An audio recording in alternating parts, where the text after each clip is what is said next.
You're watching Story Scroll. Real stories, raw emotions, and endings you'll never forget. Let's scroll into today's tale. My parents framed me for something my twin brother did, and I ended up in prison. So I lawyered up. I never thought I'd be writing a post like this, but here I am, sitting in my tiny cell, staring at the cold walls, and trying to make sense of a nightmare I didn't even cause. My name is Alex. I'm 22, and I have a twin brother named Ethan. Up until a month ago, I thought my family was normalish. We weren't perfect, but we had the usual arguments, chores, and sibling rivalries. Ethan and I were identical in looks, but completely different in personality. I'm the quiet, careful one. He's impulsive and always chasing the next thrill. I loved him, honestly, but I trusted my parents. Or at least I thought I did. Everything changed with one stupid, unbelievable incident. It started with a late-night police knock on our front door. I had just gotten home from work, exhausted, when two uniformed officers barged in. My mom was crying. My dad was red-faced and furious. The first words out of my mom's mouth made my stomach drop. "It's Alex. He took it. He needs to be arrested." I froze. Took what? My mind raced. My parents were accusing me of stealing a huge sum of money from my dad's business. Money I didn't even know existed. My protests were drowned out in their anger. "You've been lying, Alex. We saw the messages, the receipts. You even left your fingerprints on the safe," my dad yelled. I shook my head, trying to process it. Fingerprints on the safe? Messages? Receipts? None of this is true. I remembered that night clearly. I was at home, studying with my laptop open. Ethan, however, he had been sneaking out, always doing something risky. He was always the one getting into trouble. But I never imagined my parents would actually throw me under the bus for him. The officers didn't look convinced either way. They just followed my parents' instructions, handcuffed me, and took me away. On the ride to the station, the reality sank in. I was being treated like a criminal. I had never even gotten a speeding ticket before, and now I was being accused of grand theft. And the worst part? Everyone seemed to believe it. Well, most people. At school and work, whispers started almost immediately. I heard Alex stole from his parents. Friends who once joked with me gave me awkward stares. Some sent messages asking if it was true, but no one really waited for an answer. They just assumed I was guilty. Ethan, meanwhile, walked around like nothing happened, occasionally smirking when he caught someone looking at me suspiciously. I wanted to scream, to shake him, to demand he tell the truth, but I couldn't. Not yet. The next few days were a blur. I was booked, fingerprinted, and thrown into a holding cell with strangers who didn't care if I was innocent or guilty. I remember sitting on that hard bench, the fluorescent lights above me flickering, my mind racing. The first thing I noticed was how terrifying it was to be powerless. You realize that when someone decides you're guilty, the world turns against you in ways you can't control. I had never felt that before, and I hoped I'd never feel it again. Prison, even just the holding cell, was worse than I imagined. The stares, the subtle threats, the way people sized me up. It was a new kind of fear. I didn't belong here. I knew it. And deep down, I also knew that if I didn't fight back, no one else would. My parents had abandoned me to save face. Ethan would never admit anything, and the law was moving forward on circumstantial evidence that wasn't mine. It was in that moment, sitting in the cold cell, that I realized something. I needed a lawyer. Not just any lawyer, a fighter. Someone who would dig into the truth, no matter how ugly, and prove what everyone refused to see. I was innocent. As I started thinking about lawyers, my mind kept drifting back to Ethan. I remember a detail that no one else had noticed. The tiny smudge of ink on the ledger he borrowed the night of the theft, a ledger my parents claimed I handled. It was subtle, almost unnoticeable, but it was there. And for some reason, it made me feel hopeful. Maybe this was the clue that could finally crack everything open. I don't know how long I'll be here before I get a chance to fight back, but one thing is certain. I'm not going to let them get away with this. My parents framed me to protect their favorite son, and Ethan, well, he's enjoying the chaos a little too much. But they made a critical mistake. I'm not giving up. I'll find the evidence, I'll lawyer up, and I'll make sure the truth comes out, no matter how long it takes. For now, I just sit here, staring at the walls, counting the days, and planning my next move. And trust me, when this is over, it's not going to end quietly. Update 1. The first thing I did after that initial nightmare in the holding cell was call my lawyer. Or at least, I tried. My phone privileges were limited, but I managed to get a short call through the prison system to someone who came highly recommended, a lawyer named Simone Reyes. She had a reputation for taking impossible cases and actually winning them. Honestly, I didn't care about her reputation. I just needed someone who could believe me, someone willing to dig past the lies my parents and Ethan had spun. When we first spoke, I could tell she was skeptical. "Alex, this is serious. Your parents are saying you stole thousands from their business. The receipts, the messages, they're all pointing at you," she said, her tone sharp but not unkind. "I didn't do it," I said, my voice trembling slightly. "It was my twin brother. He made a mistake, and my parents are covering for him. I have proof, little things they didn't notice, but I need help finding it." There was silence on the other end for a moment. Then she said, "All right, I'll take the case. But I'm warning you, we're going to have to dig deep, and it's going to get messy. Are you ready for that?" I swallowed hard. Yes, whatever it takes. The first week was exhausting. Simone had me go over everything that night, the timeline, what Ethan had done, what my parents claimed. She noticed things immediately. Inconsistencies in their statements, vague recollections, and suspiciously convenient evidence that always pointed to me. For example, the receipts my parents said proved I withdrew money. They didn't match my handwriting. The security footage they claimed showed me entering the safe. The timestamps were off. These were small details, but Simone said they mattered, and she was right. She started pulling in outside help. Private investigators, forensic accountants, anyone who could dig into the business records and Ethan's digital footprints. Soon, patterns emerged. Ethan had been making withdrawals under his name, but using a proxy to make it look like me. Text messages between him and a friend hinted at what he'd done, though he thought they were deleted. Social media posts revealed he had been bragging, cryptically, about sneaking around late at night.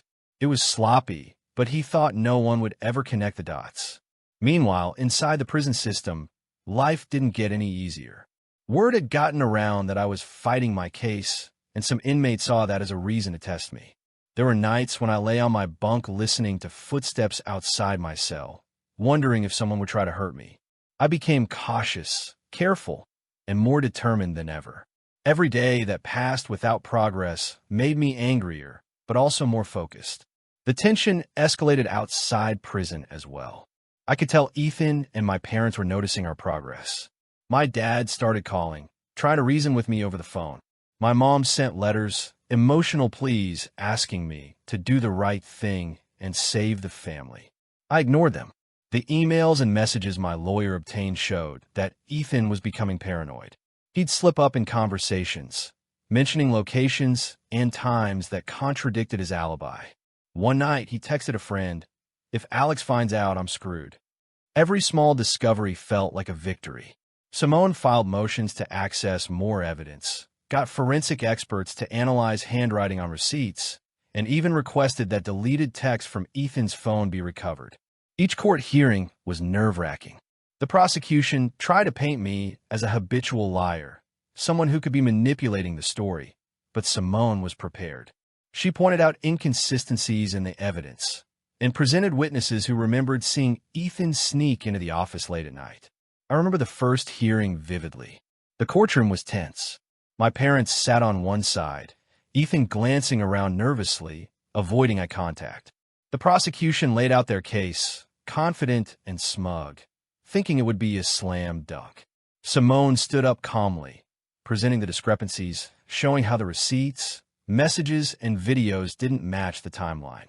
For the first time since this nightmare started, I felt hope. The judge wasn't ruling yet, but there was a shift in the room. I could see it in Ethan's face. Panic, and it was delicious. But the real breakthrough came when Simone uncovered what she called the smoking gun. It wasn't obvious at first. It was a tiny detail, a series of photos Ethan had taken on his phone of the office safe, the exact combination in one picture, timestamps matching the night the theft occurred. These photos weren't on his phone anymore. They were on a cloud backup he had forgotten about. Once we got them, it was undeniable. Ethan had been in the office alone, manipulating the safe, and my fingerprints had been planted later, probably by my parents, trying to make it look like I was responsible. When I first saw the photos, I felt a mix of anger, relief, and disbelief. My parents. How could they do this to me? I had spent weeks in prison, terrified, all while Ethan walked free. But now I had proof. Undeniable proof. The next step was preparation. Simone warned me. Presenting this evidence would be explosive. It could destroy my family, or at least the illusion of it. But I didn't care.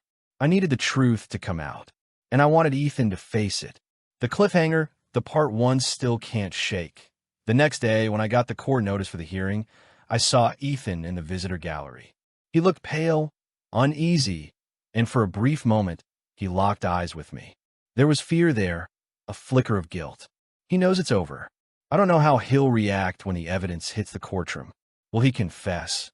Or will he lie and dig himself deeper? I'm about to find out.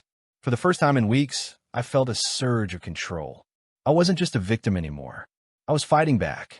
And when this hearing begins, the truth will finally have its chance to speak.